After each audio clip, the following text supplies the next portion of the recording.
अब आपको भारत की महिला शक्ति के बारे में बताते हैं। आमतौर पर हम भारत को एक ऐसे देश के तौर पर देखते हैं जिसकी आबादी बहुत ज्यादा है, जहां जनसंख्या लगातार बढ़ रही है और जहां प्रति 1000 पुरुषों के मुकाबले महिलाओं की संख्या बहुत कम है। लेकिन national family and health survey यानी NFHS के जो नए आंकड़े आए हैं वो इस सोच को पूरी तरह से बदल कर रख सकते हैं। अब भारत में प्रति 1000 पुरुषों के मुकाबले 1020 महिलाएं हैं।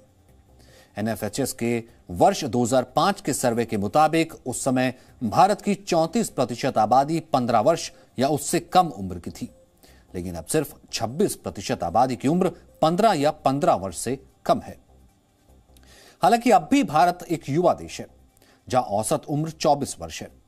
इस सर्वे की तीसरी सबसे बड़ी बात यह है कि भारत में जन्म दर भी तेजी से घटी है। अब भारत में एक महिला औसतन 2 बच्चों को ही जन्म देती है। वर्ष 2015-2016 में भारत में जन्म दर 2.2 थी।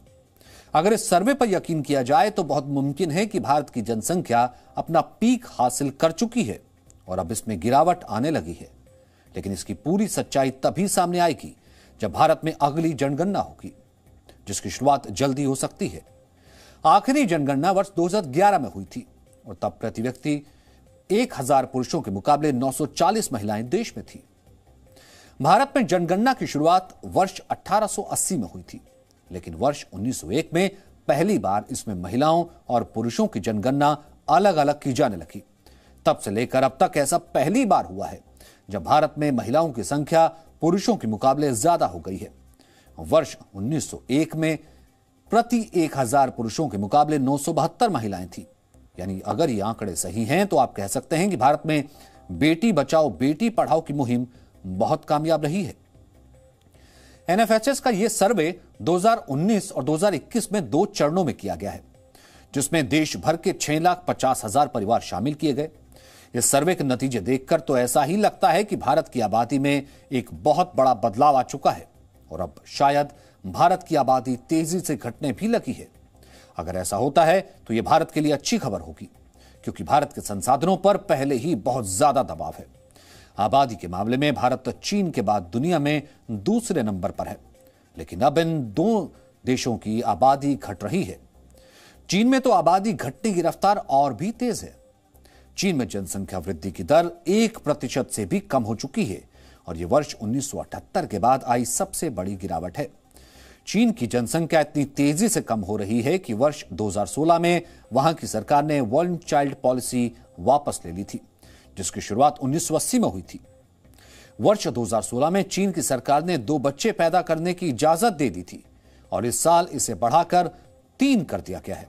लेकिन फिर भी चीन की आबादी नहीं बढ़ रही, क्योंकि अब वहां लोग ना तो पहले की तरह बड़ी संख्या में संतान को जन्म दे रहे हैं, ना ही वहां के लोग पहले की तरह शादियां कर रहे हैं। चीन में पिछले 17 वर्षों के मुकाबले लोग सबसे कम संख्या में विवाह कर रहे हैं।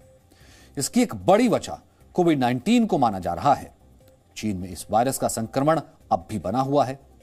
लोगों की आमदनी घट चुकी है और चीन के लोगों के पास परिवार चलाने के लिए पर्याप्त साधन नहीं है, जबकि चीन की सरकार को डर है कि अगर वहां की आबादी इतनी ही तेजी से गिरती रही तो कुल आबादी में बुजुर्गों की हिस्सेदारी बहुत ज्यादा हो जाएगी और तब उनकी देखभाल के नाम पर चीन के संसाधनों पर जबरदस्त दबाव पड़ेगा और रोजगार और सेना में भर्ती होने के लिए भी पर्याप्त संख्या में युवा नहीं मिलेंगे।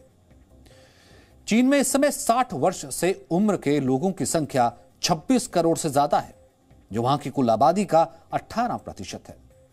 वर्ष 2023 से चीन की आबादी में हर साल 1 करोड़ बुजुर्ग शामिल हो जाएंगे और वर्ष 2036 तक वहां की आबादी में बुजुर्गों की हिस्सेदारी 29% से ज्यादा हो जाएगी। भारत और चीन दोनों ऐसे देश हैं जिन्होंने जरूरत से ज्यादा आबादी के नुकसानों को करीब से देखा है, लेकिन अब दोनों देश तेजी से घटती आबादी के दुष्प्रभावों की तरफ देख रहे हैं। हालांकि भारत के मामले में अभी बहुत समय है। अगर भारत अभी से जनसंख्या संतुलन पर काम करेगा तो भविष्य में बूढ़ी होती आबादी के लिए अभी से संसाधन जुटा लेगा तो भारत इस चुनौती का सामना ज्यादा बेहतर तरीके से कर सकता है।